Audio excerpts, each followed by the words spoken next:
napag-usapan natin ang patungkol sa kung sino nga ba talaga ang mas malakas sa may labyrinth, itong si Zision o itong si Veldora. Pero bago natin simulan itong video na ito, ay i-roll muna natin ang intro. Hello everyone and welcome to my channel, ang inyong source ng Tagalog na Tansura Contents. Sa channel na ito ay pinag-uusapan natin ang mga nangyayari sa may Tansura universe. So without further ado, let's get into the video. Nag-upload na nga pala guys ang Kohay PH ng Tagalog na solo leveling. Kaya kung gusto mo makapanood ng Tagalog solo leveling contents, bisitahin nyo ang Kohay PH, link in the description. Sinabi nitong si Ruminas kay Basara na alam daw ba nito na merong isang space sa may loob ng labyrinth kung saan kapag namatay ka ay mabubuhay ka pa rin agad. Sumagot naman itong si Basara dito na napakadaya naman daw nun. Hindi aware itong si Basara sa mga nangyari sa may outside habang nakasealed siya. Kaya ganito ang reaction niya ngayon dito. At dito nga natin ngayon nakikita ang culmination ng lahat ng mga naging training nitong si Veldora, wherein mostly ay naging focused siya sa pagtitrain kay Zision. Alam natin na itong si Zision ay merong top-notch na combat skill, kaya na-adapt rin ito nitong si Veldora. When we actually think about it, parehas talaga silang nag-benefit sa may isa't isa. Kasi itong si Zision ay maliit na insect lang dati. At isa sa mga dahilan kung bakit lumakas siya dahil sa may constant exposure niya sa may danced aura nitong Storm Dragon. Dito siya nagkaroon ng kanyang humanoid na form, kaya nakakapag-training siya properly for combats using a humanoid body. Isa itong sa Veldora sa mga factors kung bakit na-speed up significantly ang pag-evolve nitong si Zision. Although alam na nga natin na isa talaga siyang Insector General.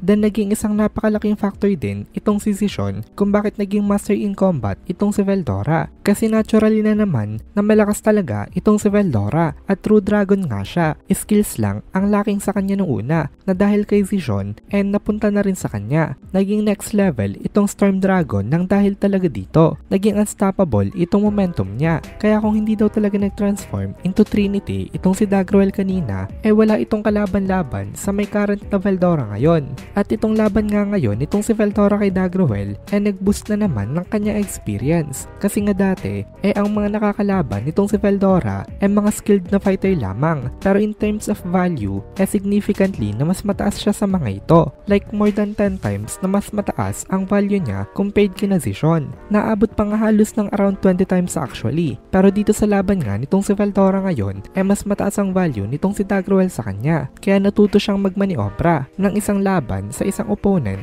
na mas mataas sa kanya ang value. Kung matatandaan natin, palaging hirapan itong si Veldora makipaglaban sa mga opponent na mataas din ang mana. Katulad na lang ng dalawang ate niya, wherein wala nga siyang kapalig-palag kay Velside. Pero ngayon, iba na nga itong si Veldora. At kapag itinapat mo ulit itong si Velside sa kanya, hindi na siya ganun kadali na matatalo. I'm not saying na kaya niya ng talunin ito, pero hindi na siya katulad ng dati. Kaya pala ang taas ngayon ng confidence nitong si Veldora. Talagang bago pa man magsimula itong laban, prepared na siya. Dahil sa pagbabasa nitong si Veldora ng manga, nabasa niya yung isang line nitong si Sanchu sa kanyang Art of War, na victory or defeat is decided before the battle is fought. Palagi rin nababanggit nitong si Rimuru ang importance ng preparation, na kapag nag-prepare ka daw in advance, hindi ka magpapanik once na execution time na, kahit na ano pa ang maging situation. Sa performance ngayon nitong si Veldora namanghalang sobra itong si Dagruel. At actually, kaya nang tapusin nitong si Veldora ngayon itong kanilang battle. Kasi nga, lamang na siya kay Dagruel pagdating sa may value. Pero dahil sa nakita niya na determination nito na makipaglaban sa kanya, nag-stay siya dito for some more moments. Ang plano talaga ni Dagruel noong una ang talunin niya in a landslide itong si Veldora. Isang malakas na atake lang ang kailangan nito. Pero sa nangyari nga, kahit na nagamit na ni Dagruel ang strongest attack niya, hindi niya ito nagawang matalo. Sa pag-survive pa lang nitong si Veldora doon, itong si Veldora na ang panalo sa may laban nitong dalawang to. Lalo na nga at hindi naman talaga siya naging critically injured dun sa may atake na yon. Ma-pride na tao itong si Dagruel. Pero ini-admit niya dito na hindi niya na kayang talunin itong si Veldora. Then nagsalita itong si Veldora sa kanya na mag-back off na lang daw ngayon itong si Dagruel.